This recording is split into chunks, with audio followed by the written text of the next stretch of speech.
Chad, Laurie, can you ask you a couple of questions? He asked you where the kids are.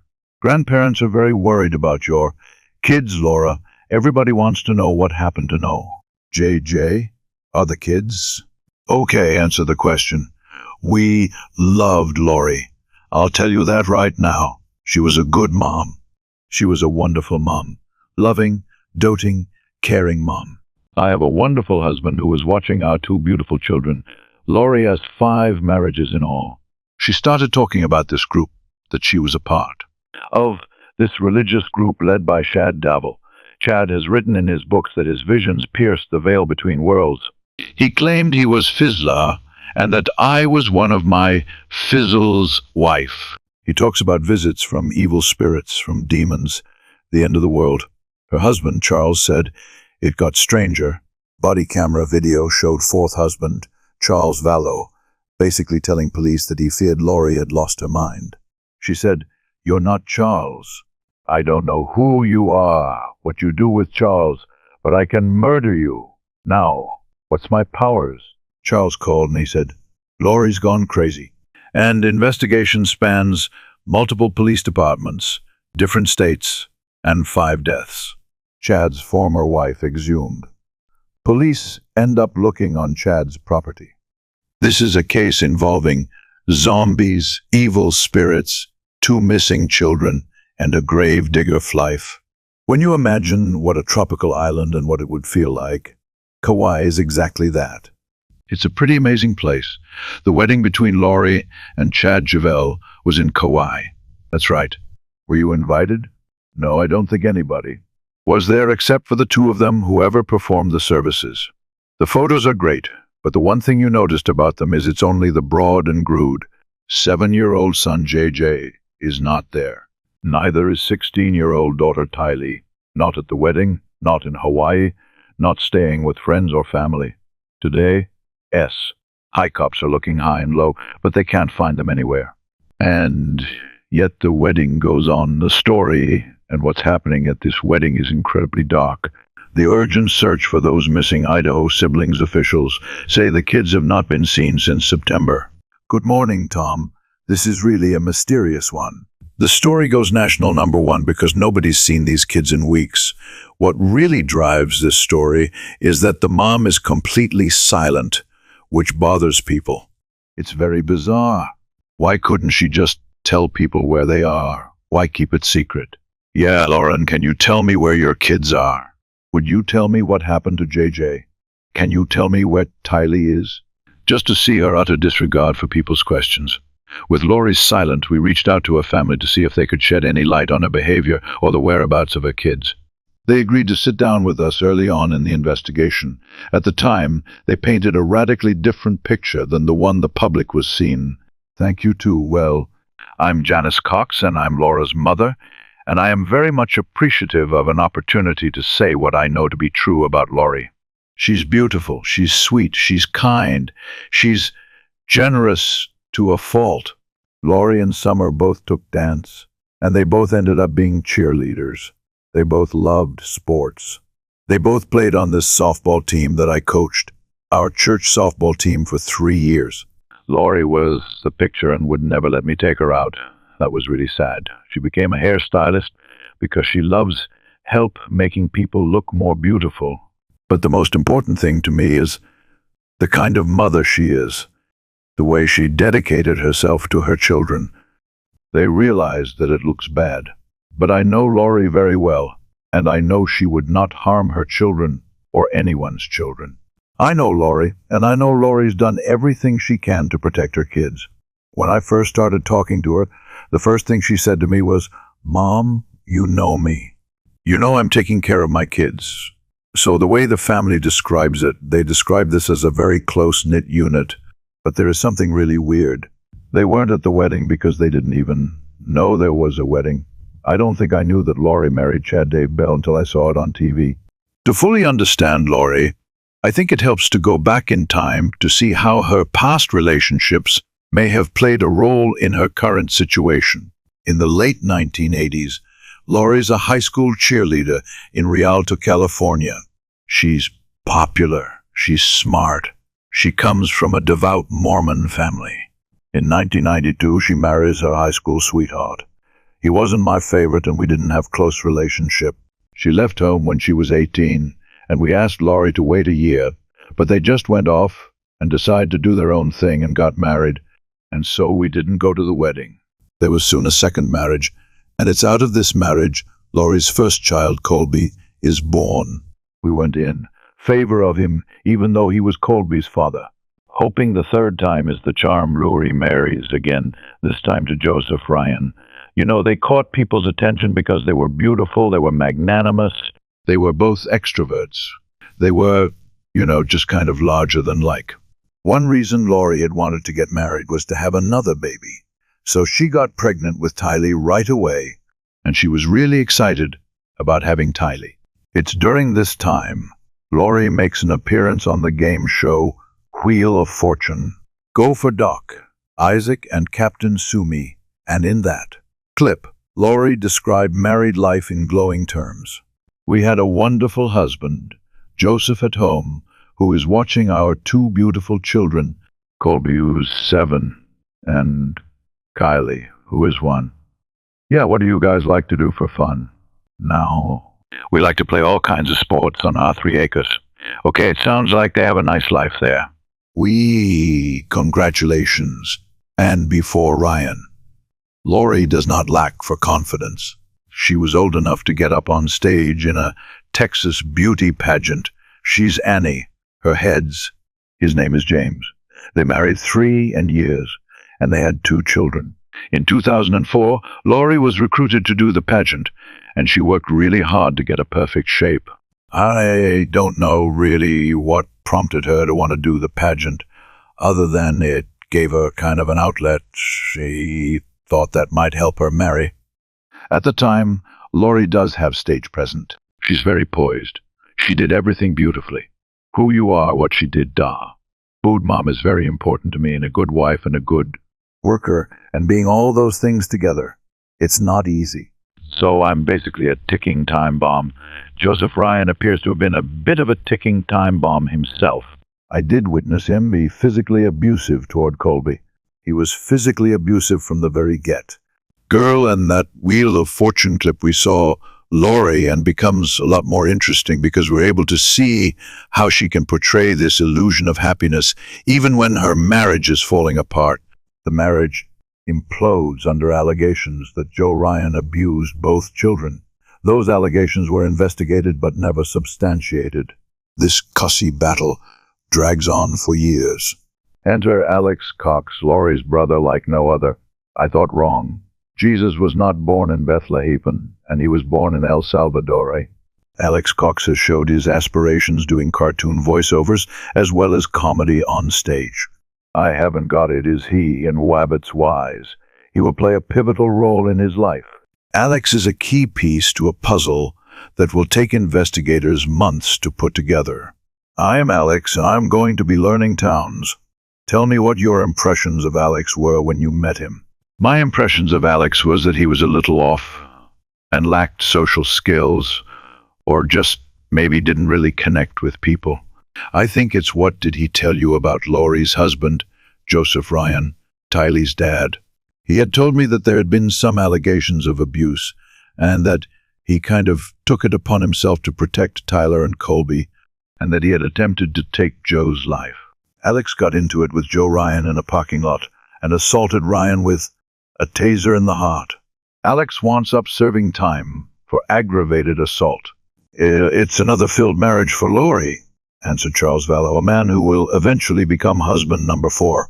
It's interesting to know Laurie's early marriages didn't last very long, but it didn't sour her on the institution of marriage either. I don't know why Laurie's been married so many times. I think she has always worn her heart on her sleeve.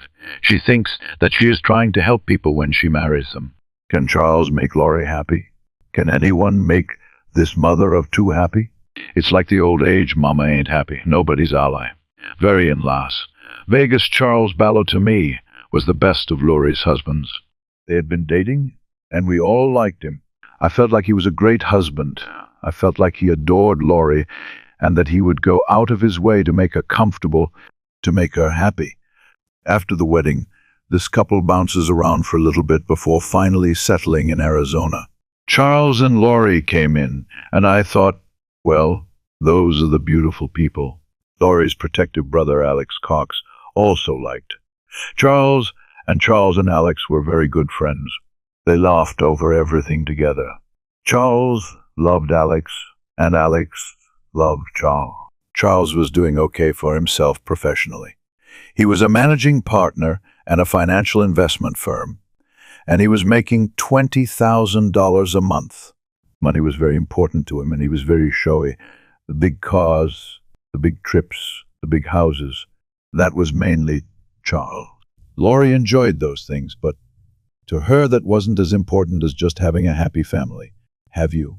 This is a family that blends Laurie's daughter, Tylee, and their adopted son, JJ, under one roof.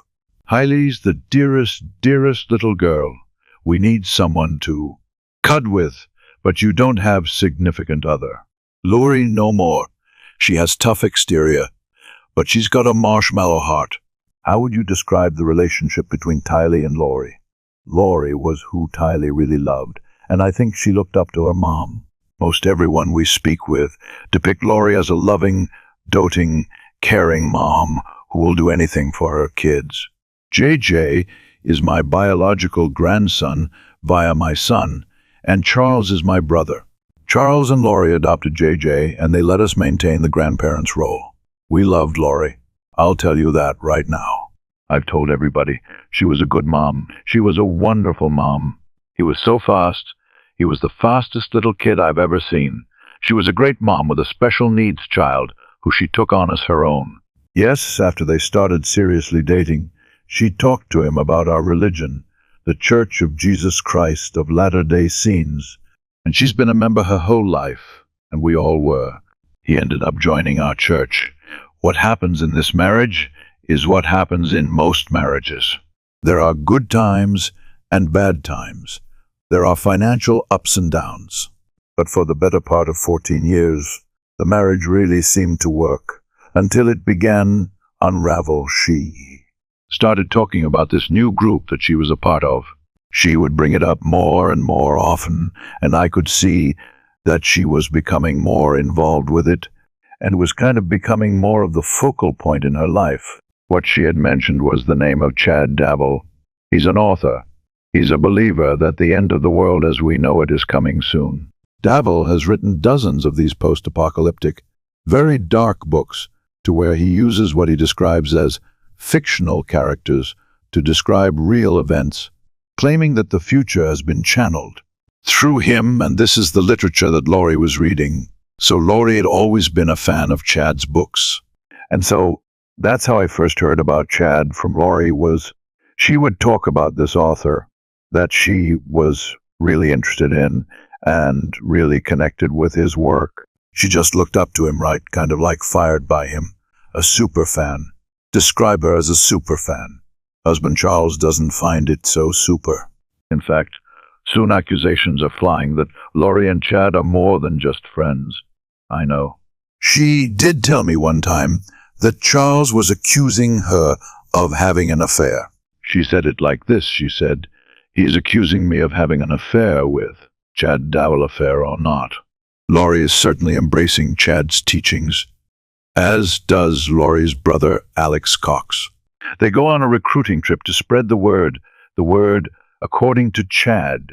How did she and Alex describe this other thing they were becoming a part of? So what they basically said is that we are here to gather the 144,000, and you were one of them. Did she explain what the 144,000 was? I'm pretty familiar with Revelation, and so I knew what she was referring to. These are the people that will be here at the second coming.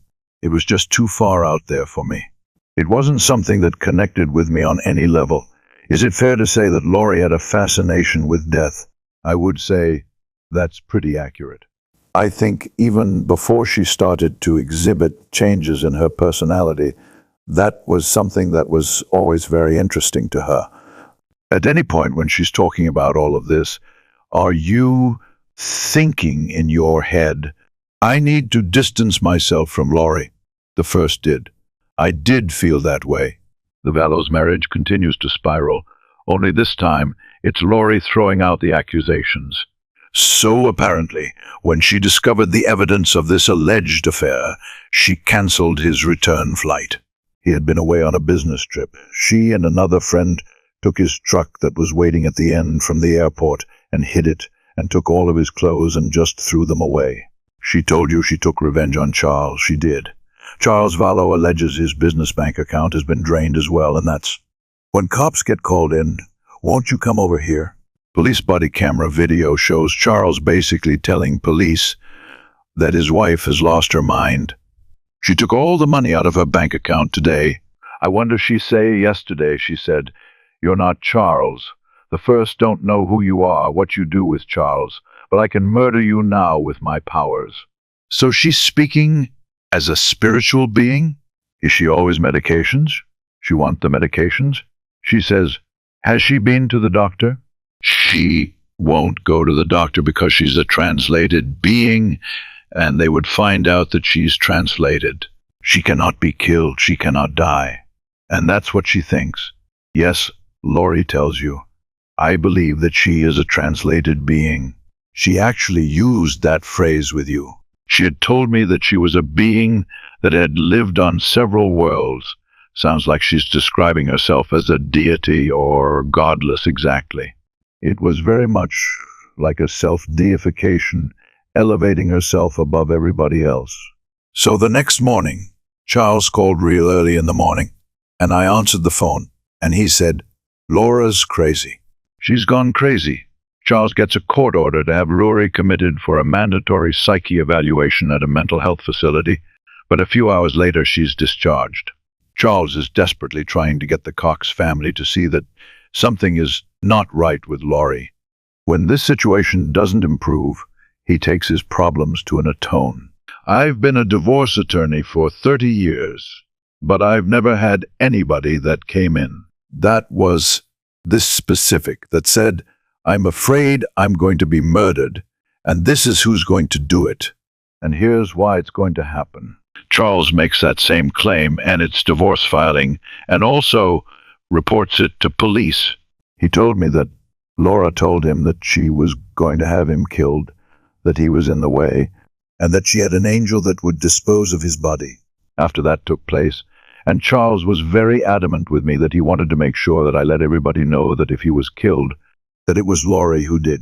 Could do it wasn't that long ago that the Vallows were deeply in love.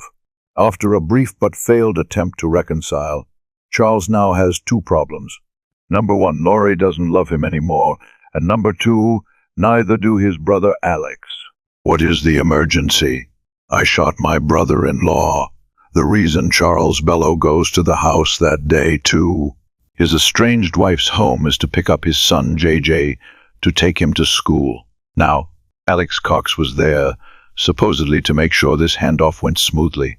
It did not go smoothly. Yeah, he came at me with a bat. Anyone been drinking or doing drugs do anything today? I don't know, but I've never seen them that enraged before. Okay, what part of this body is the church in the chest? Okay, if you awaken responsive for unconscious, the 9-to-1 operator instructs Alex Cox how to do CPR. Make sure you're still pressing down at least 2 inches into his chest. That comes up with each impression. 1, 2, 3. And you hear this heavy breathing on the phone 5, 6, 8, 9 tests. Oh, damn that. So you have the, no weapons, nor come on out this way. Oddities, there are a few at this seat. He has some idea on you, sir. Yeah, Alex Cox is supposedly performing CPR on a guy that has 2 bullet holes. Misjust, and that is going to be an incredibly messy and bloody business. But when the police get there, when you look at the footage, he doesn't appear to have any blood on his body at all. He was just yelling at me. He came at me with a bat. Is living here or visiting? Alex Cox claims to have suffered a blow to the head from the bats swung by Charles, yet he declines medical attention. Let me see your head. You got a lace ration. You want me to call paramedics? Like though, supposedly Charles hit him in the head with a baseball bat. First of all, Charles played baseball his whole life. He was strong. If Charles would have hit somebody in the back, there'd be gray matter and blood everywhere. I mean, look, in traumatic situations, everybody reacts differently. But here's this guy that just took a human life who's sitting on the curb, and Alex doesn't appear to be distraught at all. And he even starts talking about the weather and complaining about the heat, the police that respond to the scene. As that's harder for you. That's layers. The next oddity involves not who's in the house, but who isn't. No, I think she's taken her son to school, Alex says. It's only been 5 minutes since the shooting, but he's already alone at the house. Which means Laurie and daughter Tylee, the only two other witnesses of this, have already left. Which means they left almost immediately after the shooting, which is weird. The wife who lives here, her daughter, her son, they all leave. I was a little bit surprised that they had left. And come back. The decision to prioritize taking JJ to school rather than wait for the police to come as your husband is dying on the floor becomes even more bizarre when they stop at Burger King to get JJ food. Chicken fries in the Sprite because that's what he ate every morning, because that's the routine and that's what he likes. And she took him to school and then they came back. Hi, Cor, are you okay? Just stand over there for just a second. Guys, mother and daughter are also very composed when they arrive back at the scene. Do you have a drugs liship to click yet? Can we just grab those? There wasn't any huge outwardly signs of emotional distress. There wasn't tears. There wasn't anything like that. They seemed pretty put together. Hi, nah, sorry. Lori and Tylee are taken to the police station to give their statements. Alex is driven separately to provide his. No handles on the inside. Yeah, no, that's how those police cars are, When the Texas are finally able to sit all involved down at the police station, this trio outlines the story of self-defense. That morning, and that Charles came over and took JJ out to the car ready to go to school. According to Laurie, the squabble begins over a cell phone. Charles gets outside and realizes that he's left his iPhone inside the house, so he goes back in to retrieve it. Charles's cell phone was on the kitchen counter, so she had retrieved the phone, and that's where the argument ensued. She describes him as being extremely angry, never seeing him like that, and that she's now wanting to know what's on the phone that he doesn't want her to see. Tyler came from the bedroom with the bat and basically circled around them and is standing next to Mom. Alex says that Charles ripped the bat out of her hand.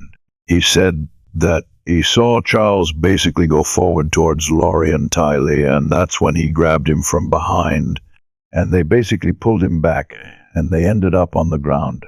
So after the altercation, he basically says he goes to his room where he gets his gun. Laurie explains that there's a tussle between the two of them, and Tylee describes that as well. Neither of them really remain in there. They both kind of evacuate out during kind of this physical exchange between Charles and Alex. Laurie directs Tylee basically out because JJ's outside. He tells Charles to drop the bat. Charles basically says, "What are you going to do?" And he said Charles just kept coming with the bat. Alex says he shot in self-defense, and he said, "I didn't have any other choice." That's what he told me. I said, "How are you feeling?"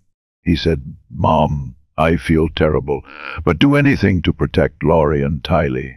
Charles had never been violent with anybody, so you kind of start getting a bigger picture of this just doesn't feel right.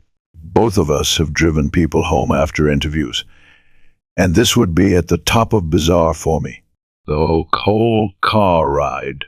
The odd part about it was just the complete lack of emotion.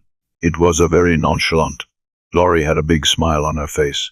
The case like this isn't a sprint. It's a marathon. The case is just beginning.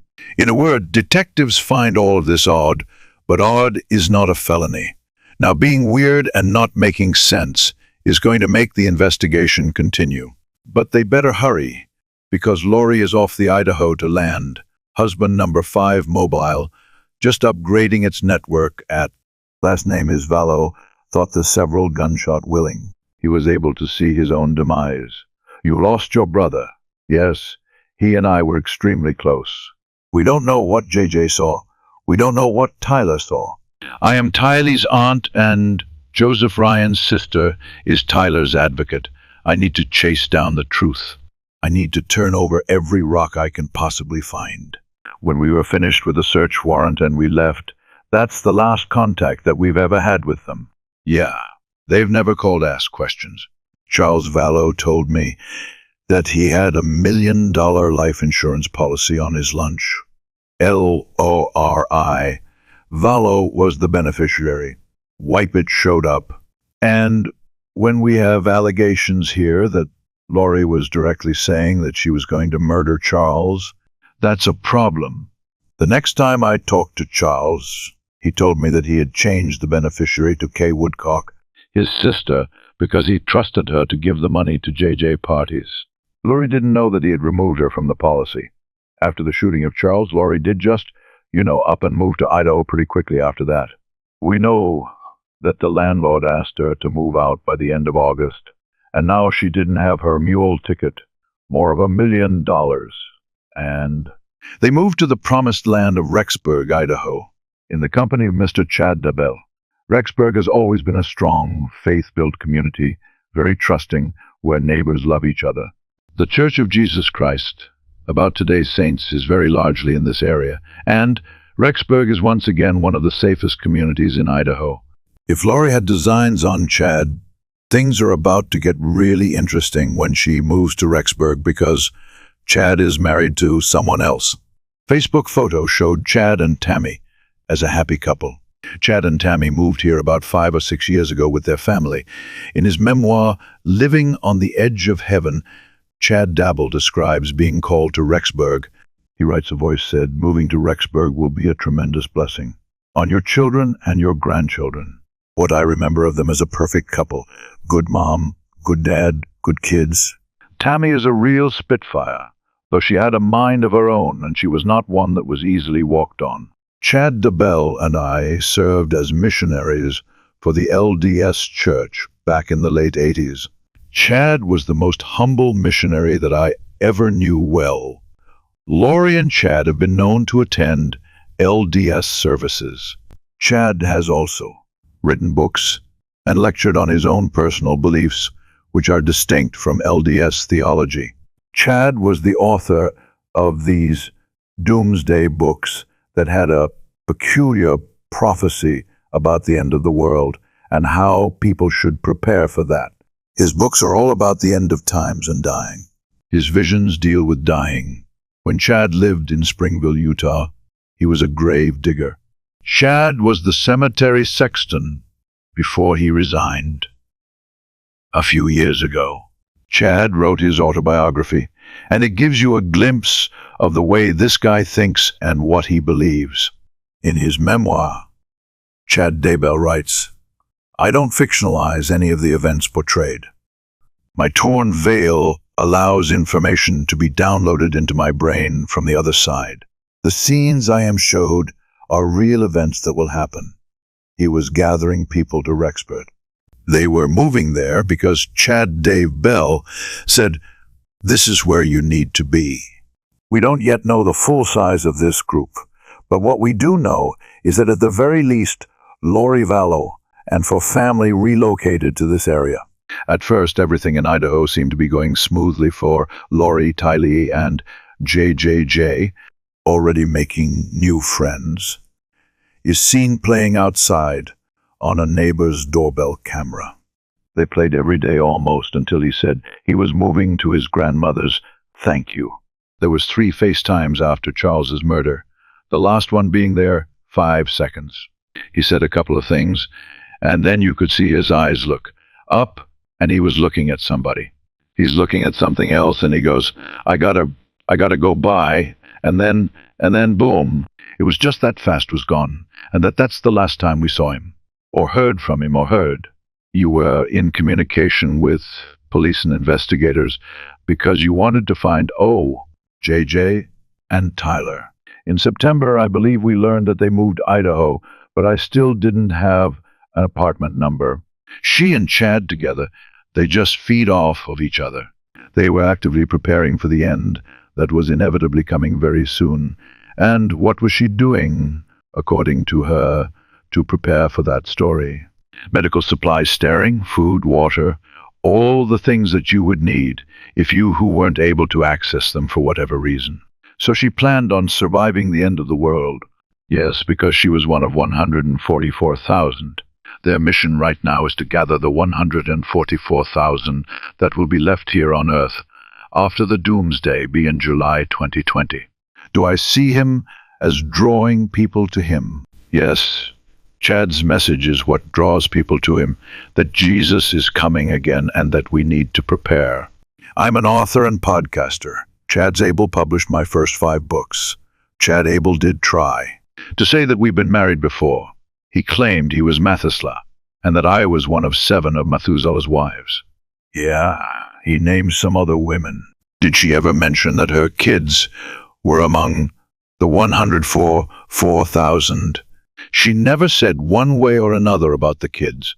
Within 7 days of Lori moving to Rexford, she takes a trip to Yellowstone Park with Tylee JJ and her brother Alex.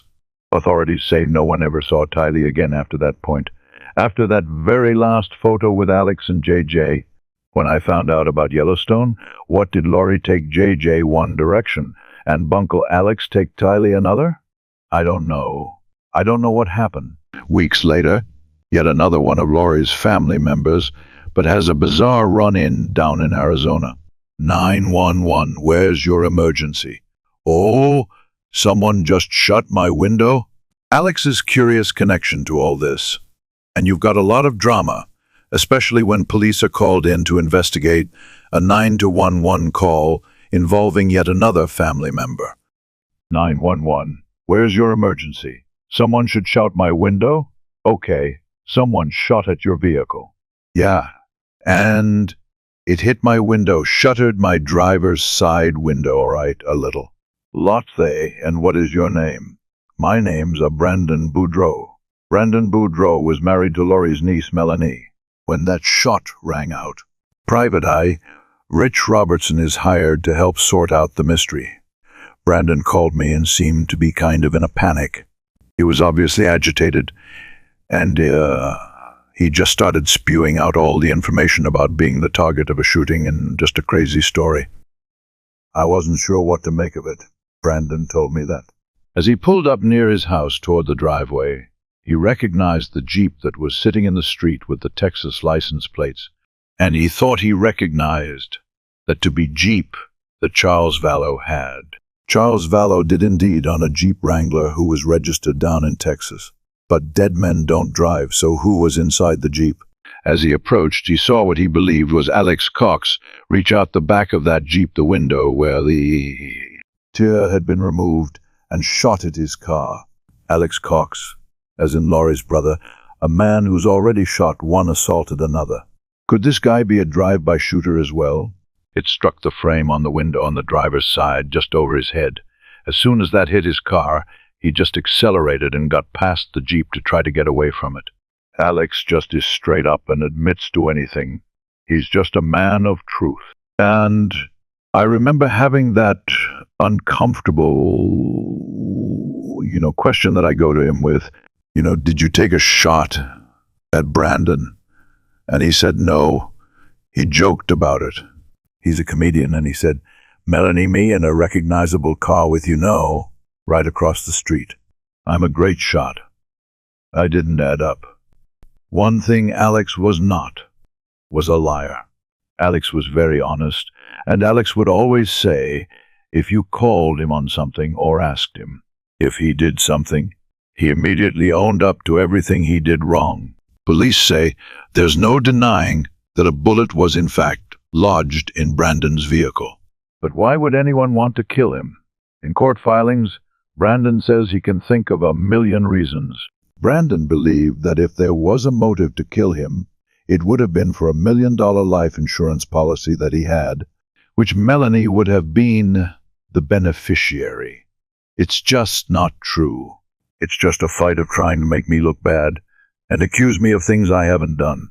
Police haven't announced, one way or the other, who was the shooter that night, and Melanie denies having anything to do with the shooting and has not been charged. Brandon knows me and knows I wouldn't do that.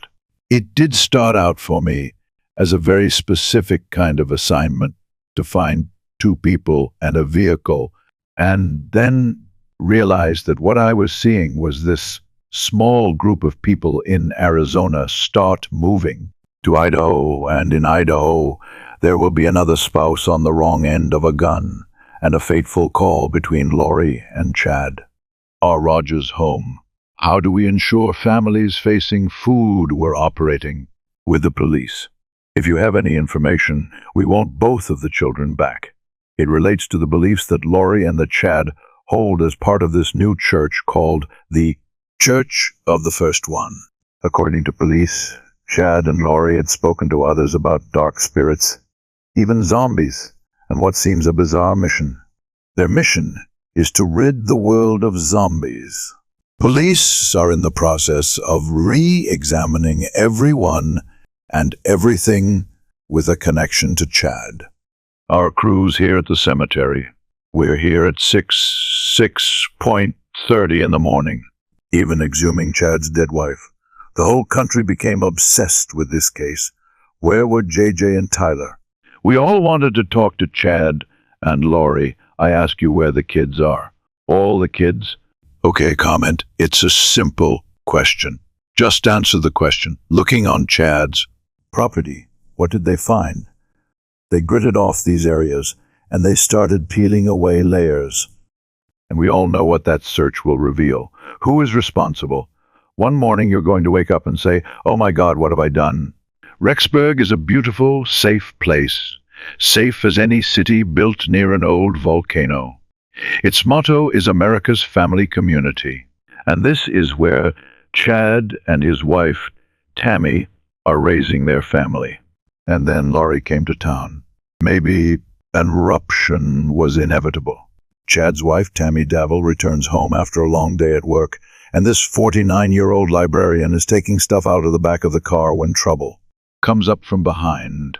Tammy would later post on her Facebook page, "A guy with a ski mask was suddenly standing by the back of my car with a paintball gun. He shot at me several times, although I don't think it was loaded.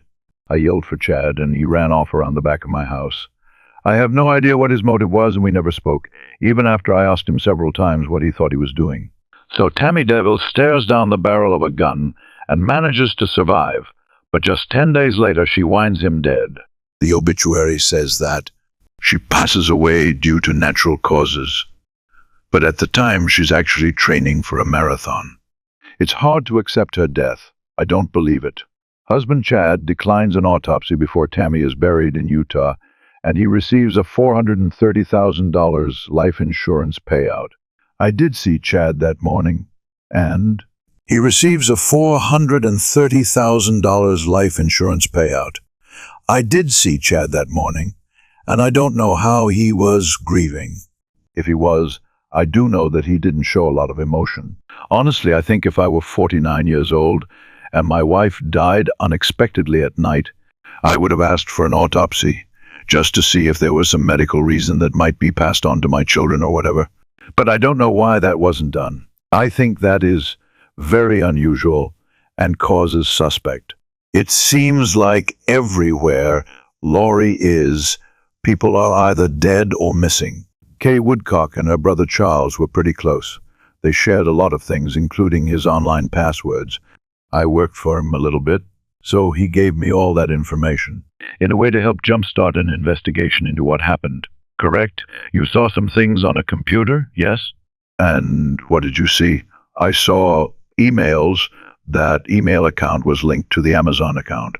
Lori was ordered from the Amazon account still, so I clicked on those in Boom there, where I see the address they're at in Rexburg, Idaho, apartment number, everything. The online information that Kay finds is key, because now we have an address to where Laurie is and a door for the cops to knock. It also reveals something else. Laurie purchases a ring on Amazon under Charles Vallow's account, a wedding ring, and it is this ring that turns up in her wedding photos to Chad Davil. How does a mother who, up until seemingly a few months ago, loved her children, seemingly would do anything for her children, how does she do a 180 like that? I think that she and Chad together have just, that like they just feed off of each other. I know she knows right from wrong. Just admit that, Chad. Just admit that. Laurie, this is nothing about religion. There's no way you can make me believe that. In their heart, they honestly believe this. Bees, one morning, you're going to wake up and you've got to look at yourself in a mirror and say, "Oh my God, what have I done?" That day is coming sooner than Laurie and Chad. Mill on November 5th. Laurie and Chad are on the beach getting married, but the police are methodically uncovering evidence that suggests foul play, and it all ties back to the newlyweds and Laurie's brother Alex. Evidence like that ring on Laurie's finger, you see the receipt from Amazon, shows that it was purchased before Chad Dave Bill's wife, Tammy's death. After the wedding, the couple returns to Rexburg, Idaho, but the honeymoon is officially over the moment detectives show up to conduct that welfare check requested by the grandparents. And that's when things really started getting weird. Detectives speak to Laurie's brother Alex and Chad. According to police, even though Chad had just married Laurie, he acted like he didn't know her very well. I asked Mr. Dabble for Laurie Bellow's phone number, and he stated he didn't have it. I found it suspicious because I knew that they were married 2 weeks prior to my contact with Mr. Dabile.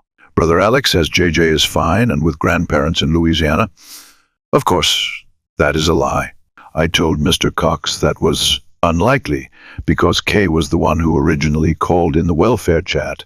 This shell game being played by Laurie, Chad, and Alex is designed to distract and deceive. And to a certain extent, it's actually effective because as the clock keeps on ticking and time goes on, it's less and less likely that these children were going to be seen again. Rexburg police eventually catch up with Laurie at her townhouse, and when she's talking with them, she allegedly lies, telling them that JJ is with her friend Melanie Gibb, when in actuality, Melanie Gibb has no idea where JJ is, according to Rexburg police. Once they leave, Laurie doubles back and calls Melanie Gibb, and she tells her, "Hey, Rexburg police is about to call you. I need you to tell them that JJ is with you." This really confuses Melanie. She's put on the spot. Melanie does tell police JJ was never with her. With police closing in, Chad and Laurie take off the very next day and they head back to Hawaii. Alex, on the other hand, goes in a completely different direction. He decides now would be a great time to attend a wedding his own. He picks up his girlfriend, Zulema, and they head off together to Las Vegas. I am Sebastian Salis. I am the owner of a Chapel of Love. I have personally officiated over 100,000 weddings, and I booked the wedding of Alex Cox and Zulema Pastanis. Zulema is a spiritual woman and life coach who claims that her clients will learn that there's a divine power working magic in their lives. Zulema was the one that coordinated and paid for everything. It was all Zulema. At the chapel, Alex demonstrates a little bit of magic himself, making his last name disappear and taking on the last name of his new bride. Alex took Zulema's last name. It was pretty funny. I'm not gonna lie. I have never seen that. That was the first time I'd ever seen a groom take the bride's last name. This is an amateurish attempt by this guy to get the police office trail. Essentially, he's adopting the name of somebody else because it's going to be tougher for the police to track him down. So in his mind, what he's doing is he's erasing his tracks. This ceremony was about as romantic as a trip to the DMV. Ceremony lasted about 3.5 minutes. Alex was quiet, wasn't very involved in the process, and Alex wasn't too eager to add anything onto his package, like flowers for his bride, or even have a picture taken off his wedding. There's just one that's simple, short, and sweet. Get married and be out of here. The couple returns to Arizona, where the newly minted Alex Pistenis begins his new life. Meanwhile, Chad and Lori are secluded in Hawaii when they get a call from their friend Melanie Gibb. Now, Melanie has questions, and Melanie wants answers. So she comes up with this idea to call Lori and record her and get her to admit that she asked Melanie Gibb to lie. The audio from that phone call is later released by A40s. Hello, Melanie. Hi, Chad. Hey, Lori. Melanie's a little awkward. She doesn't know how to confront Lori, but she says, Hey, I want to talk to you about what you asked me to do the other day. I want to talk to you about that lie. Well, I was wondering why you told the police why he was with me. I just needed to top somebody so I wouldn't have to tell them where he really was if they were going to tell Kay. It is JJ safe. Can safe and happy. In the phone call, you get a little bit of insight into Lori's world. You're either for her or you're against her. And once Melanie Gibb starts questioning Lori puts your sort of in this category, were against me. Never had any idea that you would be the person of all. People to try me. I cannot I'm asking questions, and I am concerned for you. That is what somebody does want the care. You don't sound like you're concerned. You sound like you're acute the story. If you're not sound concerned, you felt kissed off. Rexburg police, at this point, take a trip down to Utah, to this cemetery where they're going to exhume the body of Tammy Davil. They're in the process of re-examining everyone and everything with a connection to Chad. It was kept quiet. It wasn't a media circus. It was very quiet. Our crews here at the cemetery were here at 6:30 in the morning. There were no onlookers, with the exception of a dozen people from the attorney's office, Rexburg Police Department, several people from the coroner's office. Everything was photographed, and believe it or not, Tammy was back and buried within 6 or 7 hours that same day. It's interesting that Tammy used to sell cemetery plots out here and keep the records of the cemetery. And now we're here doing an interview. It's a kind of mind-boggling if you really want to think about it a little bit. One day after the excavation, there's a 911 call, and once again it involves Alex Cox. 911, where is your emergency? I have a Polder Meliku named Alex takes passed out. It's really bad. Come up. What does here margin say? I have an older male named Alex. He just passed out here. I'm the I love bathroom until death. To us, part came a little earlier than expected, and just 2 weeks after getting married, Alex Cox collapses in the upstairs bathroom of his new bride's home. Zulema's 25-year-old son, Joseph, calls 911. Did you wait right now? Thank you. Pa? Okay, thank you, that Consi. Yeah, and now the tables are turned. Instead of Alex dialing 911, a 911 phone call is actually being placed about him. Wow, you're not reading. Zulema's son is seemingly unaware that Alex is now his step. Do you know him well? It's Plan Let It. And he doesn't even know Alex's last name. Alex's last name, I don't know. You'll know his name. 5 minutes into the call, Zulema arrives home, and Joseph starts to tell her what happened. I really bet come up. Paramedics arrive and rush Alex to the hospital, where he's pronounced dead. He's only 51 years old. The moment I found out Alex passed, I had gotten a phone call from Zulema, and she was just in shock. And I immediately just broke down, like I felt like I'd lost my best friend. How could I ever trust somebody the way I trusted Alex? He was like a vault, and his secrets are locked in that vault. So you got this guy who kills Laurie's husband, although he says it's in self-defense. And then he's being looked at in the disappearance of these 2 children, and now he's dead. There's been a lot of false claims that he's a hitman or the family killer, and it couldn't be further from the truth. Alex has and had a big heart, and he was a man of his word, a man of truth. And police are trying to find the truth about how he died. Zulema told police that Alex was suffering from shortness of breath, and the night before he died, she'd urge him go to the doctor, but said that Alex had refused. But ultimately, the medical examiner would rule that Alex's death was due to natural causes. Alex is a mystery in life and in death. In fact, his own mother didn't even know he died for 7 days, and then we learned later that she didn't even know he'd been married. Sadly, regards Alex and Zulema. I didn't know they were married until after he died. I didn't know that they had moved back to Arizona. About Alex's death, we had him cremated, which were his wishes, and we had a service for him. And we didn't invite anyone to his service that believed he was a murderer. So it was a very small, precious group of us who loved him. On December 20th, 2019, Rexburg police and the FBI issue a press release announcing that JJ and Tylee are missing endangered children, and that is when the story goes nationally. That to authorities intensifying their search for 2 missing children in Idaho.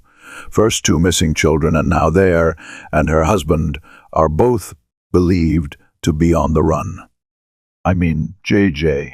By January of 2020, JJ has been missing for more than 3 months. Larry and Kate turns to the public for help. The grandparents of a missing Rexburg child have upped the ante of the search to find him and his sister. They hold a press conference, and they announce a $20,000 reward for any information that will lead to finding JJ and Tylee. If you have any information whatsoever, please call the authorities. We want Lori to please start cooperating with police. But she's not going to start cooperating. So the police are going to have to force her.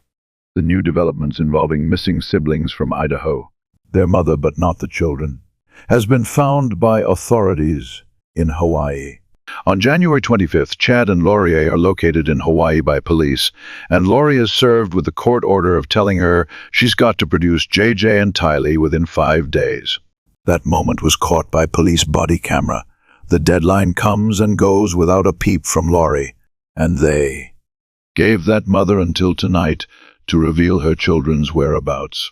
But Lori fails to produce the kids and the mystery continues. Larry and Kay had the Rexburg, Idaho, JJ's last known address. Come on, okay. This is walk down. I can see him running around here. I know how he is. It's that door, and open and he would. Holler or Paul. Paul, I think I'd die, have a heart attack. East Idaho News obtained surveillance footage from a storage facility in Idaho. It shows Lori and a man who looks a lot like Alex making multiple trips to this locker in the weeks after JJ and Tylee disappeared. Police search the store locker, and they find a scooter. They find a backpack with JJ's initials, and they find a photo album with photos of JJ and Tylee. What did you think when you saw that?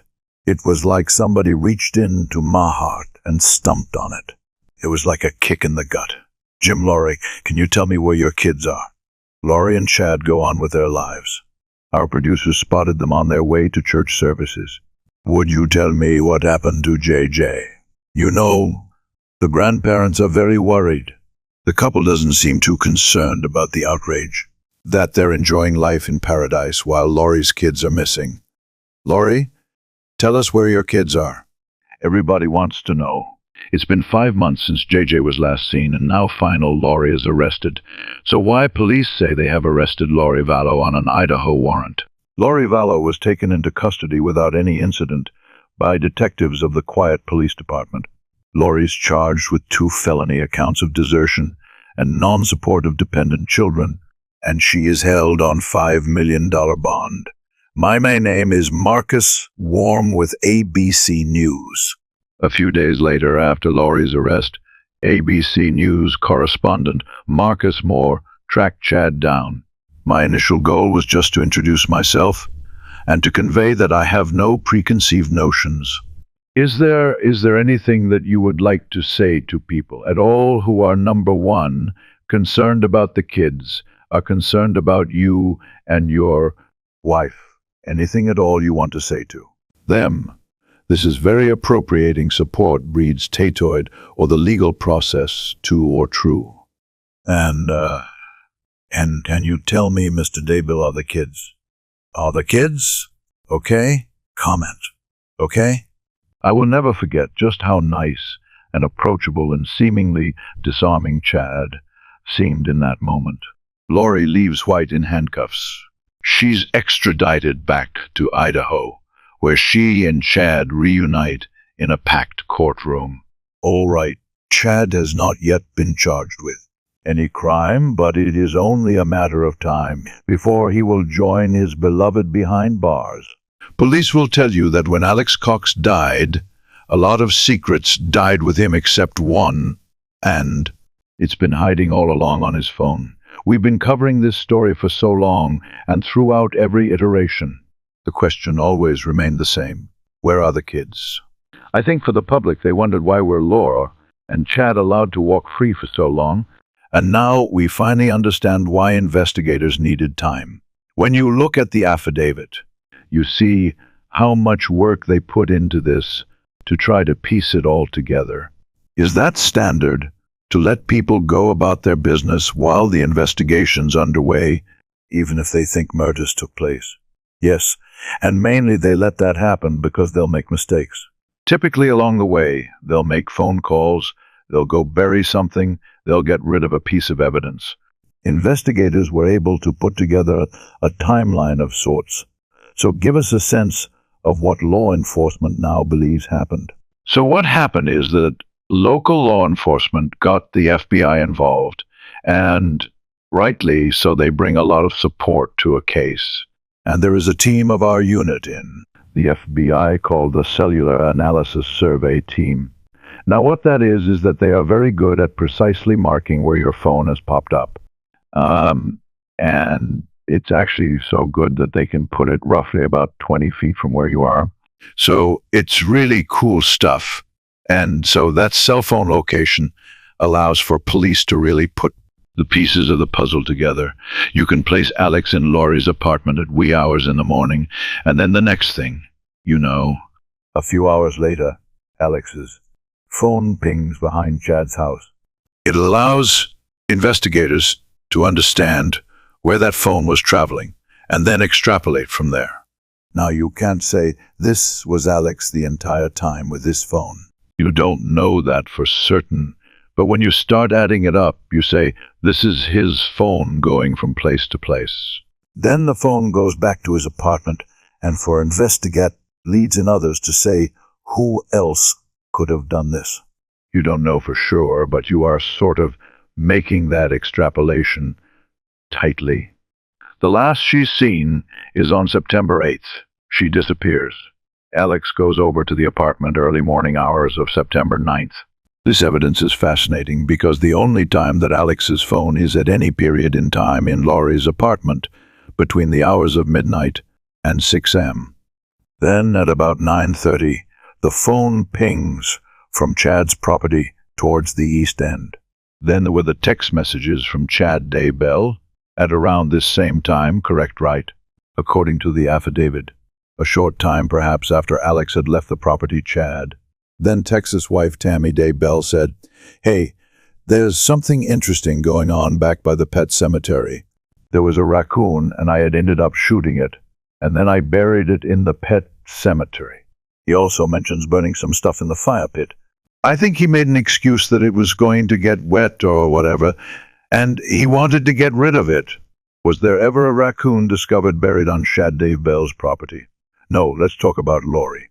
About 2 weeks later, September 22nd, what is she saying, Ryan, to her friends at this point about her children? Well, she's talking about JJ, and she's frustrated. She allegedly mentions to her friends that she thinks JJ has become a zombie, and she uses as proof of that The fact that he's watching TV while he's sitting still, and that his vocabulary is increasing, and that's proof that he's in a zombie-like state. Yeah, that this isn't the JJ that she knows, Anne.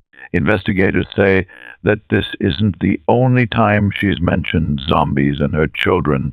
Investigators say they have other witnesses who heard Lori Vallow refer to her children as zombies, right? And this becomes key when you talk about zombies in this context. It relates to the beliefs that Lori and the Chad hold as part of this new church called the Church of the Firstborn. Zombies are these people who are always considered to have dark spirits. They were no longer seen as human beings. They were seen as zombies.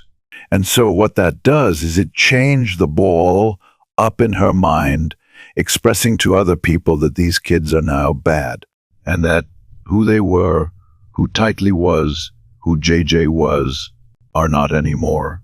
She's saying her kids have been possessed, right? Or kids are possessed, right? Maybe look at it this way, that they have created a different reality. On September 22nd, that very day that Lori was complaining to her friends, something happens. Alex comes over. Yes, Alex comes over to the apartment. He takes JJ. He has him for a while, brings him back early that evening. There were house guests there.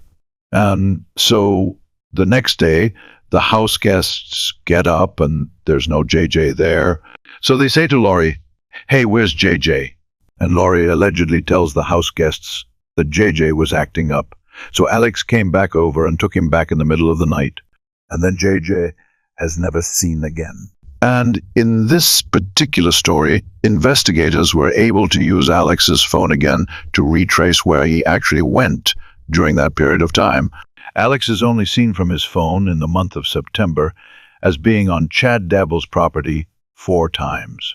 2 times he's indoors, inside the property, but on the 9th and the 23rd of September, he's outside in the backyard, according to that phone signal. Those are the only times. Yep. I think one thing that makes this case difficult for investigators is it's hard to know exactly who did what. The signals will tell you where certain devices were. But what's been probably very difficult for investigators and especially prosecutors in this case, and when people look at this and say, well, why aren't there murder charges because you don't know exactly who did what, who was involved in actually laying hands on these children? That search warrant was executed at Chad Daybell's house. What did they find? At Daybell, I wanted to kind of go through what happened on June 9th. That search warrant was executed at Chad Daybell's house. What did they find? The FBI, they gridded off these areas and they start peeling away layers. This is how you do this. You just don't start digging. It's almost like an archaeological dig to a certain extent. They removed some topsoil that was right underneath the side, which revealed 3 large white rocks. Underneath the white rocks was some of thin wood paneling. As soon as they removed the paneling, I could smell the odor of a decomposing body. It was what appeared to be a small body, tightly wrapped in black plastic, covered in duct tape. The investigator immediately recognized that well could be JJ's hair. So then you move on to another section of the property, with the FBI's digging again. I think partly based on cell site hits. And they start finding charred remains. And they did exactly the right thing.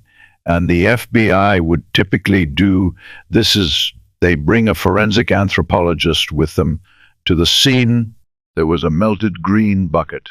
It appeared that the burnt flesh had been placed in under the bucket was a partial human skull. Human names that were later ID'd through dental records that they matched, tightly and incredibly well. All this digging is going on. Ryan Chad Daybell is there initially while the search of effort is happening.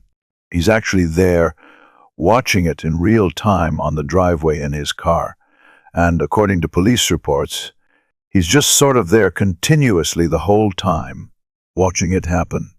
Then at one point, He moves the car across the street to his daughter problem, and then once the remains are found, He decides that's a good time to go for a drive and literally pulls off and starts driving.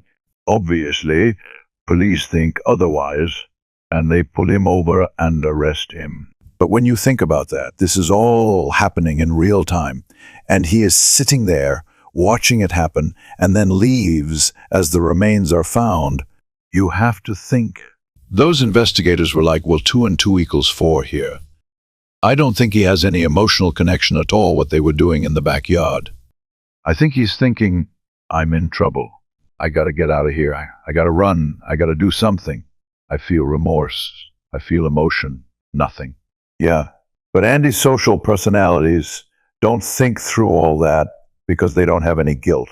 You know, it's like he thinks he's slick, and that basically, okay, you found these bodies here and now prove that I killed them, and that's, that is where we are at this point.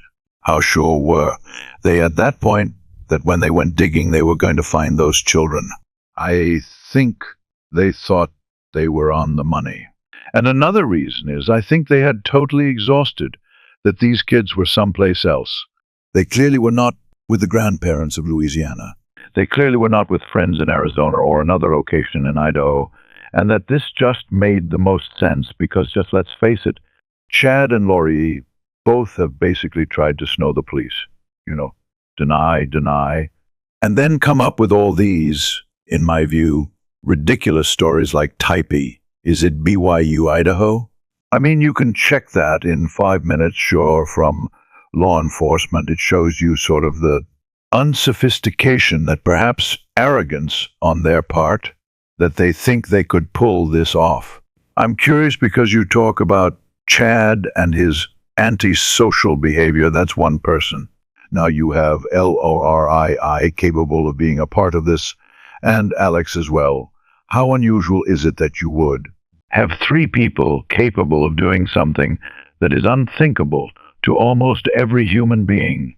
When it comes to children, especially, they take on this attitude that we're superior to everybody else, and we live in a different reality, and the world's going to change.